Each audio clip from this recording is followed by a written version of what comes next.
Welcome back to the channel, ladies and gentlemen. I hope you have a terrific day ahead of you. And of all the days in the calendar year to have a terrific day, this may very well be one of the easiest because it's finally back. Fantasy Premier League has arrived in our lives once again. And if you would like this season to be a little bit different, if you would like to stop your friend finally beating you in the mini league, if you would like to improve your overall rank, and if you would like to do the whole experience with a series of truly brilliant people, then consider joining my community. As you can see on screen, 2 testimonials, one from the world number 11 and one from the world number 58, Gideon and Mal. We saw a lot of success last season. And in addition to those on screen, you can see another whole host of testimonials on our site, including all the benefits on offer when you become a member/partner. I very much look forward to seeing some of you in the community in a few hours. And for the rest of you, please enjoy the video. Let's get into it. New seasons have to have new graphics, right? In perfect timing, I have a new team selection graphic, and I know you guys had some challenges with the last one, and completely fair enough. Names weren't so clear, pictures weren't so good, photo quality wasn't as good, but now you've got a different one. And when you see it all come together and all 15 line up, it'll be a lot prettier. Let's start with the goalkeeper then, Sels. For me, especially if you watched any of my content through this preseason, where I spoke about the goalkeepers, he is head and shoulders above the rest. I will actually discuss 2 of his competitors first, Vicario and Sanchez. And from there, I do not think anyone else gets even close to competing with these guys, let alone Sels, who's in a tier of his own.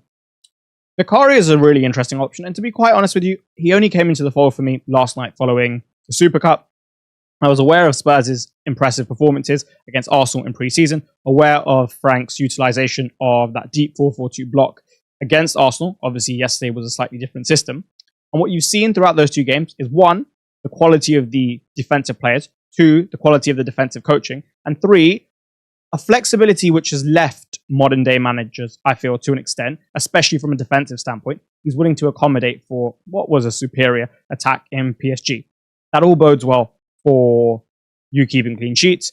And as such, I think Vicario could actually be a decent option. 2 and 3 I don't like, and I just think you might have to play catch up a little bit. But other than that, I think it's solid. Sanchez is really interesting. I've obviously always been lower on him than I have on Sels, but I'm getting even a little bit lower on him. And I know a lot of you have him, so I will explain why. 1, the probabilities attributed to our clean sheet potential, for me personally, for mine are the way I interpret it, is a little bit lower than the most. I think when you look at our team, no Levi Colwill, the way in which we attack, we can certainly concede transitions where we have these numerical disadvantages. If Reece James is not to be the right centre-back in that 3, we could get hurt there. Like I said, no left-footed left centre-back. And when you're defending those channels, really key that you want to be on your strong side. And in general, we don't have world-class centre-backs, right? So, with all that being said, I wouldn't be surprised if we concede a goal or 2, like here or there, in transition or just in a moment, especially because when you look at our pivot, obviously how the team lines up in and out of possession is very different to what you'll see as a starting lineup. But it's mainly just Caicedo, will be Caicedo and Enzo off the ball, good, but just not great. So I think there's a heavy reliance on Caicedo there. And the other thing is, while Sanchez on his day can produce some absolutely world-class saves, and I draw the comparison to Hugo Lloris, right? I draw the comparison to Hugo Lloris because Hugo Lloris could pull off some absolutely world-class saves, but at the same time, he was error-prone. And I think Sanchez is of a very similar nature, and maybe Chelsea could concede some goals from there. And that's why I've gone for Cucurella instead. When you think about the attacking threat, it almost offsets that downside and outweighs it significantly, right? That's not to say that we can't keep a clean sheet, right? I'm so bullish on Chelsea. I'm a Chelsea fan. I'm so bullish on Chelsea. I think we're going to do really well. And I think we will keep clean sheets. I just don't think it's as likely and as many maybe as others will consider. Or maybe if we do, a little bit of luck. And now let's move on to the main man. Why have I picked him? Opening 6 fixtures, I think there's no one better. No one has a better opening set than Nottingham Forest. It includes Brentford at home. It includes West Ham. It includes Burnley away. Sunderland at home. That's really solid. Palace away is not easy, but if you were to go to Palace, a team that I'd want to keep a clean sheet with how they set up and the players they have, Nottingham Forest. Another thing is I think there's going to be a real good feel-good factor in that dressing room. They're apparently going to sign Amari Hutchinson. They've already signed Igor Jesus. They're going to sign another 9. They've signed Ndiaye. They're potentially looking at signing Leif Davis or Kostas Tsimikas. When those new signings come in, the level has to rise because they all want a starting spot. And then the players who are starting now know that and the level just rises. And the more winners you get in, the better players you get in, just elevates the environment. But I think Nottingham Forest could certainly start strong. He's got good save potential. He's always has done in this Nottingham Forest side. The shots that they concede when they're playing well are fairly low XG shots. They'll set up in that deep block. The breakdown deep blocks, one thing we've seen, particularly with Manchester City, when they leverage Rodri's ball striking from outside the box, is long-range shots. And teams use that against Forest, not particularly to much degree of success. But as long as they're defending well, I think his ceiling from that exponentially increases, because then the clean sheet is far more likely. The save potential is really high. The ceiling is really good. If he's saving shots in the box, 1 extra bonus point for every time he does that this season. A lot of upside. A lot of upside. Set and forget. Even in the more difficult games, you know how Forest are going to set up. You know they're going to make it hard. I remember Anfield away, Game Week 4 last season. One of my favourite moments in maybe FPL ever. They can pull that off. Not many teams can. Can they pull it off this time away at Liverpool? I don't think so. Too much firepower. But could they pull it off away at Arsenal? Game Week 4? Yeah, maybe.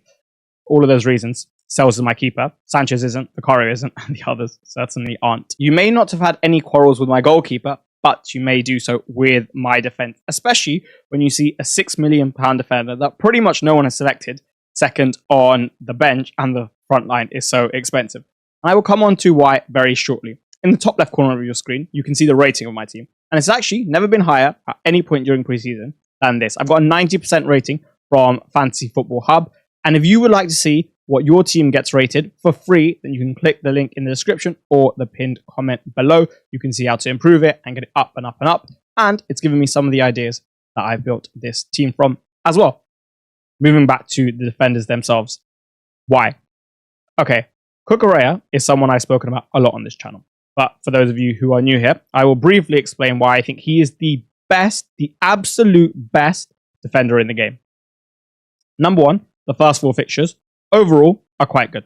I know what I said about Sanchez, but that was relative to Sels, right? And I still have him second. Overall, I think with our defensive quality, yes, we can get hurt at times. And yes, the fixtures aren't the most amazing thing, but they're good. There's good clean sheet potential there. That's really helpful. But it's far more than that. It's the attacking threat that he carries that no one else in this league really carries from fullback, apart from maybe Nouri, if we see him deployed in a particular way, and Donyell Munoz, while still being a good asset in other ways. Very simply, the role is he starts as a left back. In build-up, he will invert into the pivot alongside Caicedo. And that's usual, right? You see that in the modern-day Premier League. Ever since Guardiola implemented it in England, you see fullbacks doing this a lot. Think Miles Lewis-Skelly, really good carrier, great press resistance, and you'll see him burst sometimes from these positions as well. But what is so rare is for a player then to maintain an even higher position on the pitch, and that's exactly what he does. He functions as this left central midfielder in a diamond midfield. It's a back 3, and then it's a diamond in midfield with 2 wide wingers, and then 1 9 being Joao Pedro, who we're definitely going to come on to. And this is good, but it can still be restrictive. If you look at our preseason game against Bayer Leverkusen, you would have seen Marc Cucurella operate at the same line height as Andre Santos. But Andre Santos isn't really getting many opportunities to get attacking returns, because that's not his role. It's not just good enough to be functioning as a midfielder. We need more. That's what Cucurella's got. Cucurella has the freedom through coach wants and the instinct to do the following. 1, arrive in the box in the way that an attacker would. An attacker would never pass up an opportunity to arrive in the box anytime they thought there could be an opportunity present for them. He does the exact same thing. It's not like, for example, we may see at Manchester City where Reijnders, where there's certain advantages on the pitch, certain numerical advantages in particular spaces, certain gaps opening up, where Reijnders can hit it with these ghost-like runs, third-man runs, and exploit it. No, Cucurella is doing this far more consistently, even when there's a bit of a chance that he might end up on the end of it or helping his teammates score a goal. Right? That's great. To have such high volume and to be able to go again and again and again in the game, just have so many more chances to hit that goal and assist. Magnificent. Then, from there, it's not just that. That is the best thing. But where he's situated in general, when we're attacking and we have the opposition even pinned in their block, is again quite high up. So he's going to have the opportunity at times to shoot from outside the box, which he scored from last season. He's going to have the opportunity to cross from this left half space, which he did last season. Another thing is, with him being this high, regardless of the state of possession, where it currently is, and what we're currently doing, he's available to combine with the left winger and the number 9. And this is great. This is a great route to assist. And maybe they even put him through, right? At times he'll break beyond the last line. This is rarer, but at times he will do so. At times he will get to the bar line and cut it back, right? This is another route to assist. And these aren't things you see from a fullback typically. And then lastly, he's certainly instructed to counter press high, and mentally, his profile is one which very much suits the role. I did a thread on X where I explained this, and I used Jose Mourinho's recent quote in an interview where he said that players shouldn't be forced to do what they aren't suited to do just for the manager's idea. And Cucurella is doing a role that he is suited to do technically, physically, and mentally. Coming back to the counter pressing, when he does counter press high up the pitch, and there's just going to be more space when he wings back the ball and an opportunity for something to happen, he could play a pass into the 9, he could shoot, and he could generate attacking returns that way. He has so much going for him on that front, in combination with the fact that he's probably 0.5 underpriced. I think they've given too much value to DEFCON early on, and they probably should have realized that if someone's really good attacking-wise as a defender, probably need to be 6'5", and then he's got the clean sheets to go with it, right? For me, what a stellar option. That's why I've spoken about him for nearly 5 minutes. Neco Williams, you're not really going to have any quarrels with. I've explained why I'm choosing him over Murillo and Milenkovic. The first, it's a combination of 3 reasons, right? There are 3 things primarily for us to look at. Number 1, price. Number 2, CBIT, defensive contributions. And number 3, attacking goal threat, output threat, right? He obviously comes on top in the price category. And what's so useful about that is if you look at the drafts this season, right? How many of you have gone through and how many of you seen of the tens or the hundreds or the thousands that you've seen, tens of thousands for some of you, where there's 0.5 spare? Practically none. I would even say of all the drafts I've seen, less than 1%. Easily. And he's giving you that 0.5 to go and spend elsewhere. How useful is that? That's magnificent. Then in terms of the attacking threat, Milenkovic easily the best for me. There's a reason he scored 5 goals and got 2 assists last season. Enormous box threat. Physically got everything you need, but also mentally he's very smart and has good instincts about where to be in the box. Good ball striking as well, right? Like if it ever falls to him, he's got that. I think he scored that type of goal away at Ipswich last year. So he's got a lot in his locker. Murillo will be decent from set pieces. He might even take some, as we've seen in the past. But what I did see against Fiorentina in particular is Neco Williams being deployed slightly higher and wider. Now, Ole Einar wasn't playing that game, so it was a more asymmetric system, and you had a right back who was really a right centre back and a completely different profile, and he wasn't going to bomb up and down the wing. So to have that extra man at all times, it was predominantly done down the left with Neco Williams in terms of the fullback. Now, does this continue when Ole Einar comes back into the side? Honestly, I'm not completely sure, but I do think you may see the shackles come off a little bit more, especially because his crosses could be really dangerous when there's not only one target in Chris Wood, but there's also Iga Jesus. So that's great. And, like I said with Sels, best 6 opening fixtures. And then going to CBIT, yeah, Murillo's better. Just like Milenkovic is better for the attacking threat. But just like I have him for 2 there, I have him for 2 here. You look at his CBIT per 90, still very healthy, above 8. With the way that Forest defend, he's always going to be able to get the tackles and the clearances in particular. And as such, we really like him as an option. So he earns his place here. Rayan Nouri. Now, this is where we're going to come into the territory where it's not going to be as popular with you. That's completely fair. City Extra reported that Pep apparently said that he may use, or in training, he may use Rayan Nouri as a number 10 in possession, coming from left back, of course. This is very believable because last season, he utilized a 4-3-3 at times with more traditional, higher fullbacks. Rayan Nouri has the entire skill set to be able to do this number 10 role, or at least function in the final third in an inside role. He is phenomenally good, right, in the final third. He has everything you pretty much want. He can shoot, he can pass, he can combine, he's good in small spaces, he understands it, he can run beyond if he needs to, he can cross. Really, really good. And he's got the body to handle the physicality of the Premier League and what he'd need to do in the final third, especially if he's trying to break down one of those blocks, because that's what City'd have to do a lot, right? Teams set up deep against them. And he's a great weapon to do that. There are a couple of things that could improve for sure. But overall, one of the best in the league, if not the best in the league. And if you're giving that to me with the Manchester City defense at 6 million, I would like that upside. It's almost going to turn, to an extent, not quite there, but to Munoz in the sense that, again, such a high volume of opportunities each and every game to return. The fact he's a differential is not why I'm picking him. I haven't thought about EO once, and I very, very, very rarely consider EO as a reason for selection. But I always have a preference that my players are lower EO because then I can gain more from them, and I wouldn't be picking them if I didn't have some confidence. Two more things to discuss on him. One, City, defensively themselves. Similar to Chelsea, similar to Liverpool, similar to basically most of the sides in the world now, given the game models that they employ. Defensive transitions, not great. Certainly can be exposed there. And I think one reason for this is not only the system, but just how the market is with the centre-backs and sixes available on the market, and maybe just the lack of quality to an extent, particularly in the sixth department.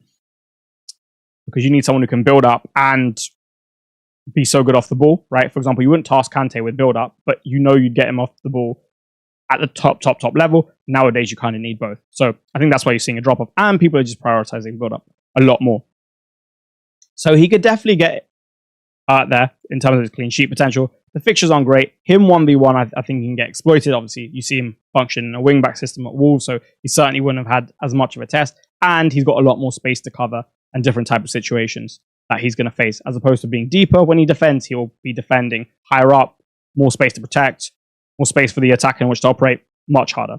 So there certainly are perceived negatives, or what appear to be negatives.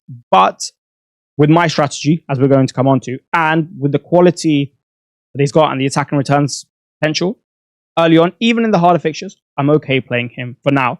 I don't really need him until 6. Maybe in 4, maybe in 2 or 3 I'll play him as well. But for now, with my strategy, that's solid.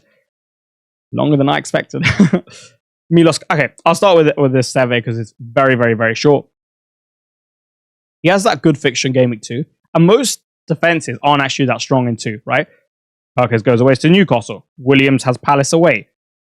Nouri has Spurs. So if I did want to maybe play one Burnley defender off the back of them looking maybe good at Spurs, I don't think that's going to happen. But nonetheless, maybe. And Sunderland looking poor. Chuck him in. Why not? Get me some DEFCON points to go with it as well. At least someone in here is going to get them, right? And that's really my line of reasoning. Also, Sunderland's fixtures, in terms of Ronaldo, are good at the start. I don't really need it. I have 4 strong defenders anyway. But afterwards, Burnley get a little bit better. So, considering I'm looking at a late wildcard 13, as I shall show you, this is certainly good for myself. Milos Kerkez. Why have I got a player that no one else literally has in the engaged community at 6 million second on my bench? Well, firstly, why he's on the bench. I think Bournemouth are going to score. That basically sums it up, right? I think Bournemouth have a lot of quality. I really like the coach. I really like the players. I really like Evan Nilsson. They've got some menu as well. Good player, very good player. And he's someone who I think still has a lot of potential to grow. Look at the way they play. Look at Liverpool's weaknesses, like we discussed in the analysis with the game against Crystal Palace. Bournemouth can hurt them there. So I think Bournemouth are going to score, and as such, I'm going to bench him. Most people would say, okay, they probably don't mind that. It's just, why is it not Konate to say 0.5, or why is it not Virgil to triumph in DEFCON?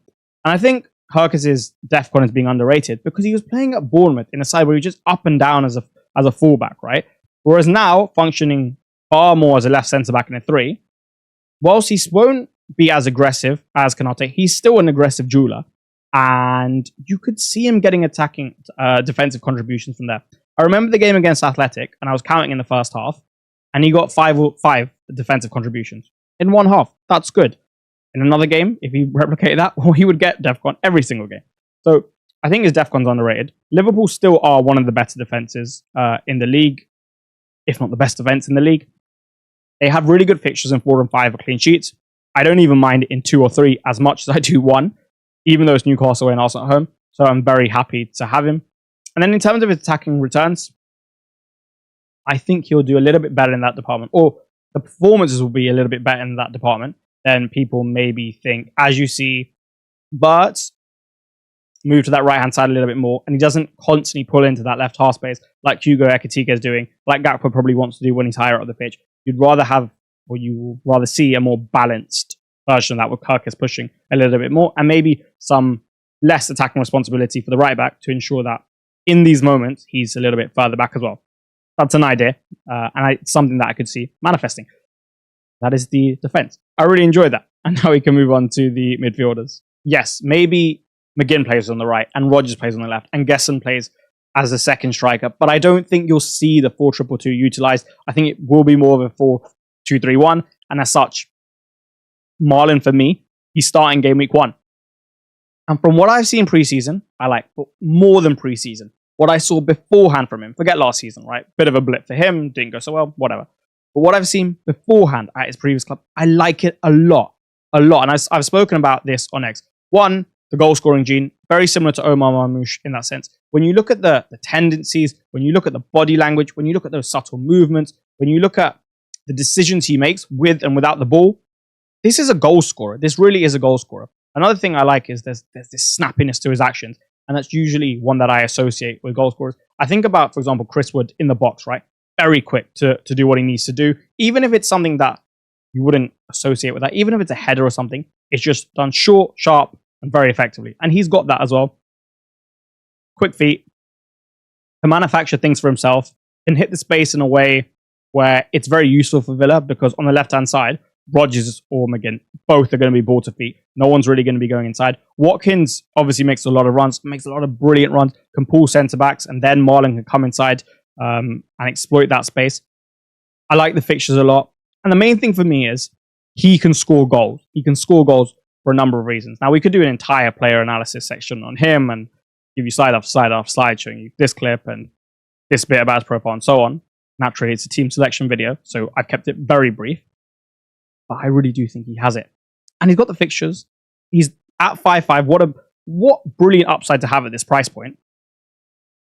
I don't particularly see any reason why I should go anywhere else.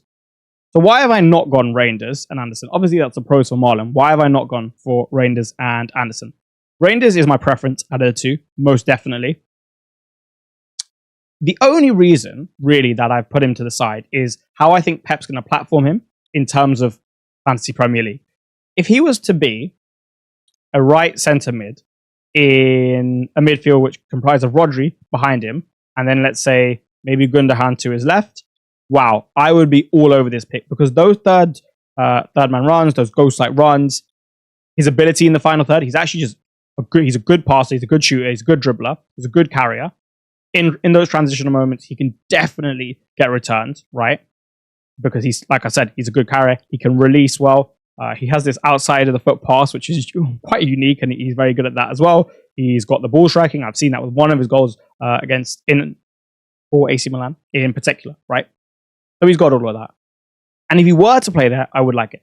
But I just think that he's going to play closer to the base with less freedom to make these type of runs. The other thing is his dynamic with Erling Haaland is one whereby Haaland will always be pretty much found in the middle. And when you look at his preseason goals, the spaces he was occupying and the situations he was exploiting, or without Haaland on the pitch, for example, his 2 goals against Palermo, and if Haaland was there, that entire situation, that entire dynamic would be completely different. And like I said, I think he's going to play closer to the base as a 6/8 as opposed to like a pure 8 with Rodri being out the side. So yeah, good for DEFCON, but I prefer goals and assists. And you can't guarantee DEFCON as well for him.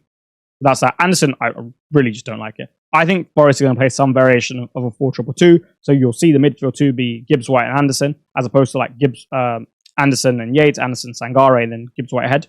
You might see that at times, for sure. But if you don't see it super often, Elliot Anderson cannot function as this destroyer type, which he did a little bit more than last season, than you would maybe associate with him. Really good player, great engine on him, very robust in the duel, so he can do so. But by himself, I think he has to be a little bit more careful of engaging and his aggression positionally. So I wouldn't be surprised if DEFCON went down ever so slightly. But even if it doesn't, even if it goes up, from this position, I can't really see him getting too many attacking returns. And I'm just not interested in prioritizing DEFCON over those attacking returns. So that's that. Iliman Ndiaye, again, one that has been spoken about on this channel a lot. I like him a lot. Good fixtures to open up, and having a promoted side on the opening day is certainly welcome. If you can get him into the pockets high up the pitch with his small space ability, his ability to manufacture for himself, the quality of ball striking, even with these short back lifts, hence, because that's probably what you need more in these pockets. And then, other than that, his dribbling, right, where he can again manufacture for himself through that. You think of the goal against Spurs at Goodison Park. You think about the goal against Southampton in the last day of the season. I really like what I see. Now, in those moments where you have these quick transitions, you have these counterattacks. Is it going to be on the end of it? Probably not. Is he going to be a scorer from those type of moments? Again, probably not. But in settled possession and in moments where initially it's settled and then it becomes a bit quicker, there's a little bit of space to open up, I think he can really, really hurt teams. David Moyes loves him. So, well, I think that David Moyes loves him just from what I've observed. Expected minutes as such should be fine. Have no worries about Grealish coming to the side. Don't think Dewsbury Hall will displace him in any sense. I don't think he's getting displaced by anyone. In terms of then getting into those positions, in those pockets that I'm talking about, and just having those situations created for him, having Grealish as a carrier to get you up the pitch as opposed to you have to being the carrier, because so good at dribbling, so good at carrying, very good balance, good at riding contact. Grealish can now do this for you, and you can be the recipient of that work. Dewsbury Hall as well, in terms of him playing in the pivot, let's say that happens, well, he's going to be a huge help in build-up. Just look what he did at Leicester under Enzo Maresca, and as such, Ndiaye won't be tasked with this almost at all.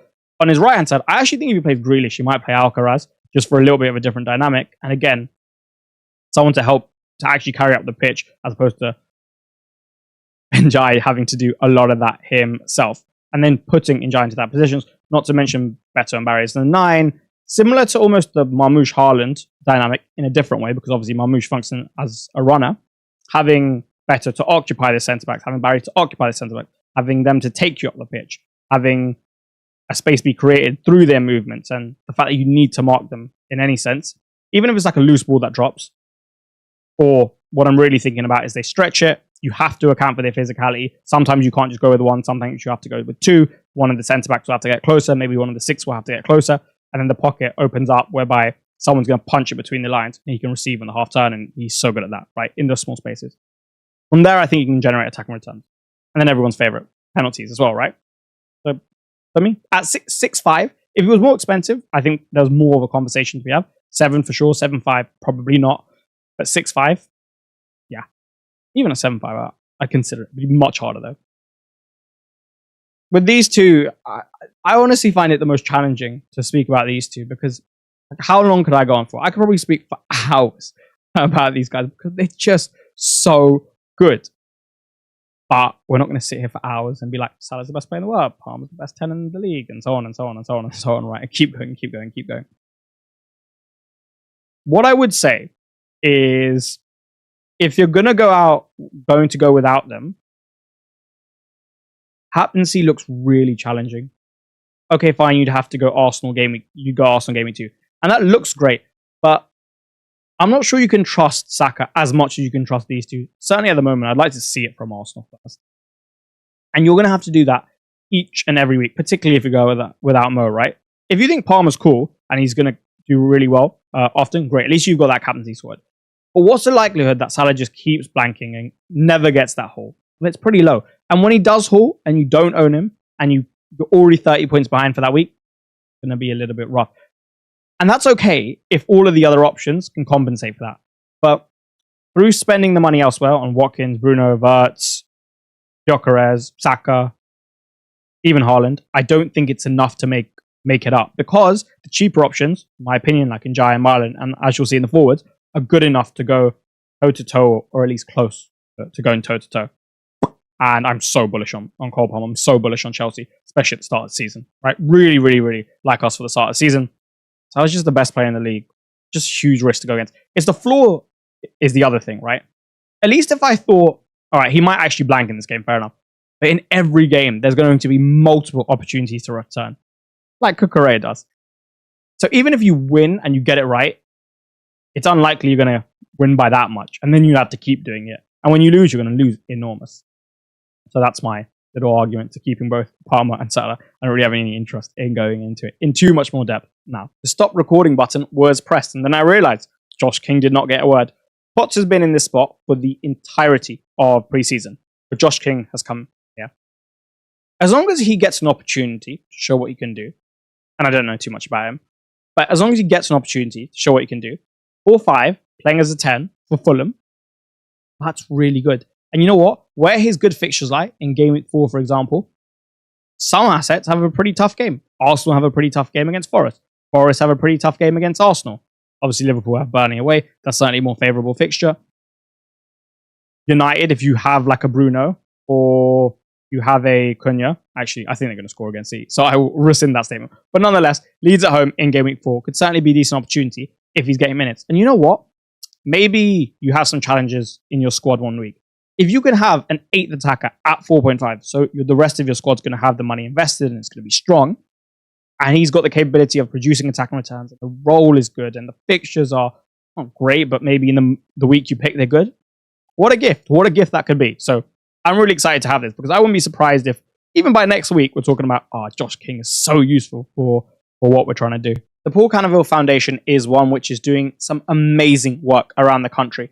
And when their mission is fulfilled, the planet will be a much, much, much better place for it. And I am delighted to announce that I am now a partner with the foundation, and I shall be helping going forward to raise awareness for the great causes and also to make an impact, whether it be increasing peace, love, and joy in society and in community through the reduction of discrimination, whether it be bridging the gap and offering opportunities to those who wouldn't have it otherwise, or whether it be helping children out who are in a slightly different place to maybe where they would like to be. That's all things that the Paul Canoville Foundation do, and I'm very fortunate to be partnered with them. And we're very fortunate to have a charity out there who is doing these type of things for our society. If you could do just one thing for them and for us, if you could just join the mini league with the code on screen, it will also be linked in the description. That would be absolutely magnificent and greatly appreciated on behalf of everyone. Because just someone may be seeing the Paul Canoville Foundation League. They're like, oh, what's that? When they go to your team, then they check it out. It really resonates with them. And who knows, maybe they get involved and they help. And the mission gets closer and closer and closer to its achievement. And more people start to adopt the principles, which I'm sure we all share, of essentially love, peace, and joy within our community. And as you can see on screen, allyship, belonging, and community, they very much align with all of that. So if you could just do one thing, then please do join the league. They've opened up how many mini leagues you can be in, so it would be greatly appreciated to help spread awareness, and I'm delighted to be a partner with them.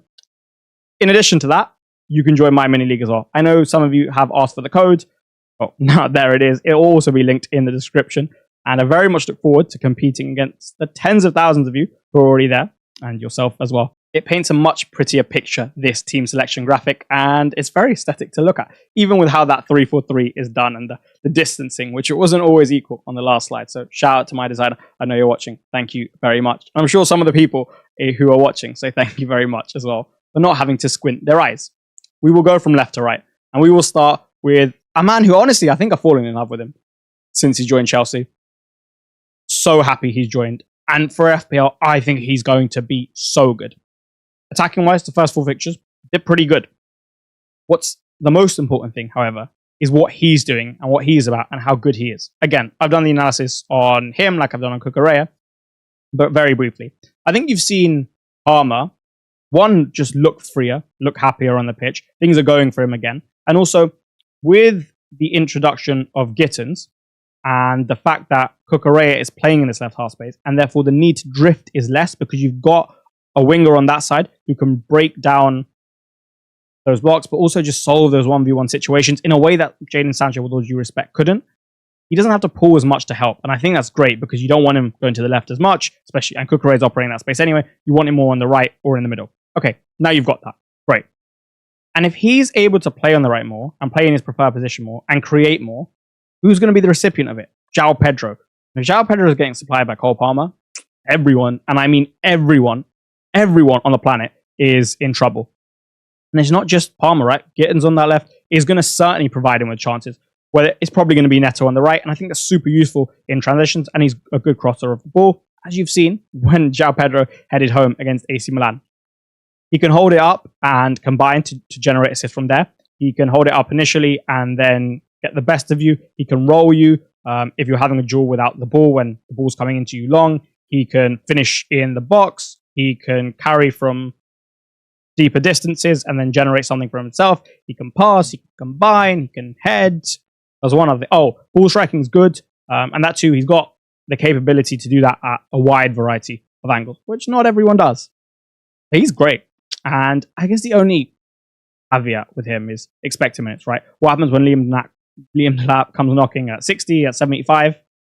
Well, I appreciate that. And I think it's a very fair concern. However, I'm just so confident in our ability and his ability to get the job done in the time frame that he's going to have, that the amount of minutes that he's going to get. Let's say over the first 4, let's say the trend continues and Liam Delap just keeps coming on for him at 9 and Joao Pedro never ends up playing on the left or he never ends up playing deeper, which I think he's going to at times. I don't think you'll always see Delap come on for him.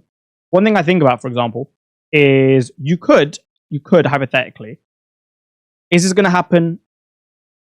I don't think Maresca will do it yet, but at some point, you could take Neto off for Delap, move him to 9, move Palmer to the right-hand side, change the dynamics a little bit, have Cucurella a little bit deeper, maybe get Reese to protect that space behind Palmer and really focus on that with the defense, and then put Joao Pedro as 10, which Enzo Maresca said he could play as, right? You could move him onto the left instead of Gittins. You could just play him deeper as this left central midfielder and then change the attacking dynamics and move Cucurella deeper. You could do all of these things, right? So I don't think always he's going to come off for Delap. And like I said, even within the time frame of, we'll call it an average of, 67.5 minutes, I think he's golden, especially at 7.5 and what it enables me to do elsewhere. I've already said I really have an interest in spending money on my defense because I think there's a lot of upside in these defenders that I have on screen. Wood is my least favorite of the forwards because I like Joao Pedro so much, and then Solanke, I'll come on to him, and I actually like him quite a lot. So it's not that I dislike Wood, otherwise I wouldn't have him in my team. Evan Nilsson's right there, who I really like. But of the 3, he's my least favorite. Fixtures are really good. I don't have too much of a concern with Forest's lack of goals in preseason. Yeah, 1 and 6 is really poor. And it's not like they were playing PSG or Liverpool or City each and every game. It's really poor. But between Morgan Giswai, Enjoy, Callum Hudson-Odoi, Igor Jesus, I think they're signing Hamari Hutchinson as well, and himself, they'll score goals. I'm not too concerned about that. And I still think he's more than a good enough player to get on the end of it and score. He's scored double ditches in the Premier League a fair few number of times. You can't do that if you're not quality. Troy Deeney, all the hate he got, was a very good striker, right? Especially when you look at the big picture. And he said that like scoring 5 goals in the Premier League was a big achievement. And it is. It's not that easy. And it's not like he's playing in the Manchester City side. Obviously, like I rate the Forest side. And they're a good team. But, it's not Liverpool. You're not the Liverpool number 9 where you're getting so much supplied for you when you've got Verts and Salah behind you. And he's still putting up the numbers. And the fixtures are really good. And that's the main thing. Fixtures, penalties, and I like the expected minutes. We've seen a lot of Igor Jesus and him together in preseason.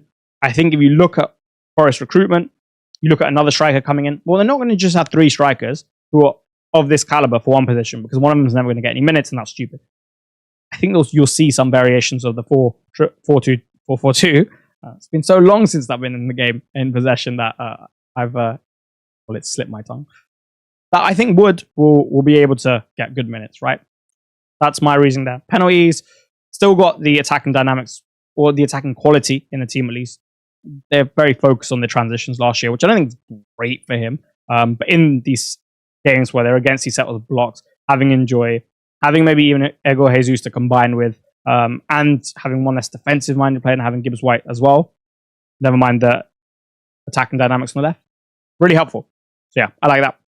Solanke. Of all the picks here, this is probably the one that you least like, right? And that's very fair. One thing with him is, I'm not sure if he's going to start on Saturday. I'm a little bit more bullish on him starting than others. But even if he doesn't, 20 minutes at home against the Ty Burnley first game of the season, I don't mind it because I know I want him thereafter. Yeah, okay, 2 isn't great. It's not the end of the world, though. You can get a C.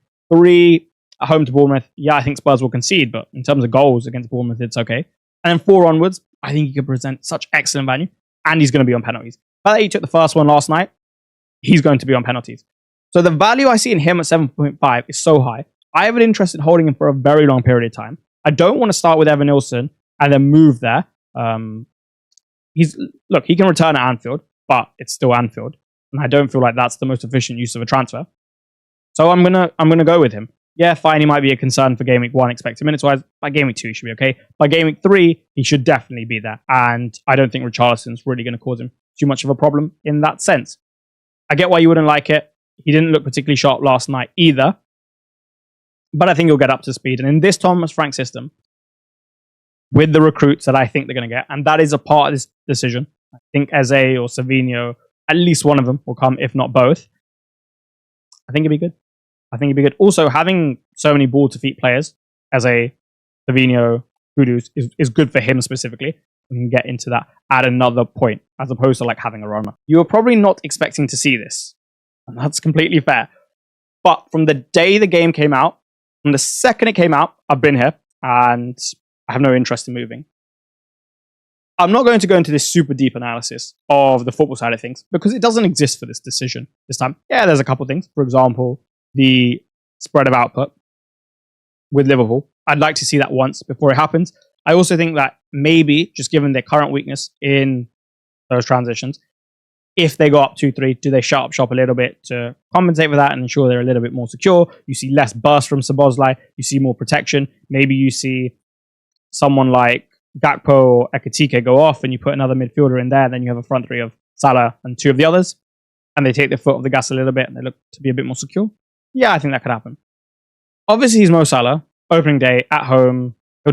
He's still probably got a point to prove. People are always doubting him. I guess you could give this as an example. But it's not like that. So yeah, he could haul. He absolutely could. But for me, first game of the season with the spread, it's not the first game of the season. It's the spread of output thing for me mainly. That's just not what I'm super comfortable with early on. I think he's going to return. Otherwise, I probably wouldn't have him in my team. I think he's going to return. I think he's going to return against Newcastle, and I'm more looking forward to captaining him there. But for this game, I think the ceiling isn't going to be hit. So that's why I'm not choosing him. And like I've said so many times, I'm just so bullish on Chelsea early season. He looks really good, Cole Palmer. I think he'll have a lot of routes to goals in this game. The spread of output thing doesn't exist with us as much. Like you saw Jackson Palmer's start last season, I think you're going to see Palmer Pedro to an extent that we've really not seen in the league for a while.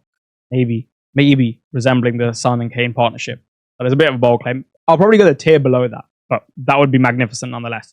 So like I said, there's not too much football analysis. I'm just really confident in Chelsea. Really confident in Palmer. Have a few reasons for Liverpool. Think he's looking really good. I'm going for Cole. Super important and under-discussed topic, which is chip strategy. Last season, I saw a lot of early success. And one of the reasons for that is I built my squad around looking to wildcard in game week 12 instead of 6, which was the two windows, and people were also favouring 6.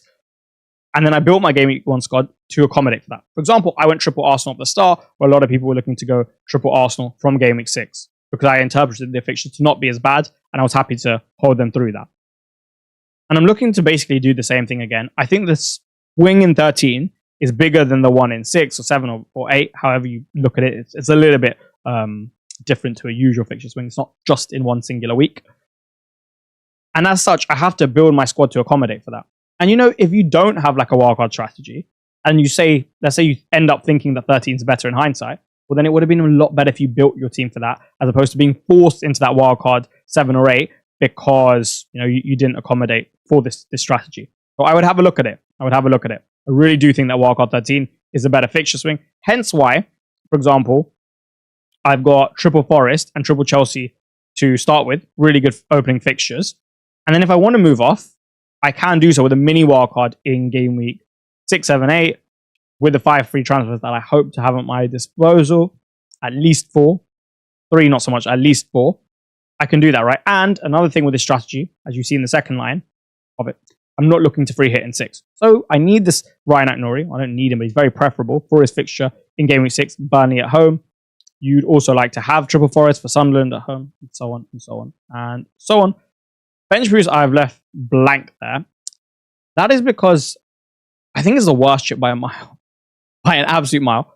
Every season, I would say at least 80% of players, even no, higher than that, maybe 85 to 90% of players actually lose on the chip. Like, they actually lose on the chip because what it takes to plan for it and optimize, or get close to trying to optimize your bench, and what you actually get, 10, 12, 15, 16, 17 points, you could do that with one good transfer in 1 week, especially if you captain them, right? So I don't really have a strategy with this. I think it's the least important chip. I think it's very low upside in 95% of cases. So when an opportunity presents itself, yeah, okay, I'll look into it. I'm sure at some point the funds will diverge and we'll get some budget enablers, and I can do so. And I want to let that unfold naturally, and I think it will. Triple captain, it doesn't matter because there are so many opportunities. Salah against a promoted side, or you'll get that 2 times because of AFCON. Haaland against the promoted side, you'll get that 3 times. Palmer, you'll get that 3 times. There's going to be a game, it's going to look really good, and you'll slap it on. No issues there whatsoever. And on this last slide, I'm just going to show you the swing in 7 and how it's probably different to your team now, and why you could potentially accommodate for that and this strategy. Very briefly to touch up. If you look at the slide here, you will see number 1 from 7 for a while, all the way down to 12, when you look into wildcard 13, so it doesn't matter. Arsenal. We don't have much Arsenal in our draft. Most of us have none. Most people have none. And the triple up would probably become very desirable. Saka and Gabriel, that combination from corners, great. And then obviously Gabriel from the left-hand side corners as well. Saka from open play. Both of them in general. In sheets, goals, assists, very useful, right? So you'd probably like 3. Okay, you don't have any of that. Even Wolves, maybe you'd like to back into like a Strand Larson. Who knows, maybe Arias comes good. Maybe one of the defenders comes good. And all of a sudden, it looks more attractive.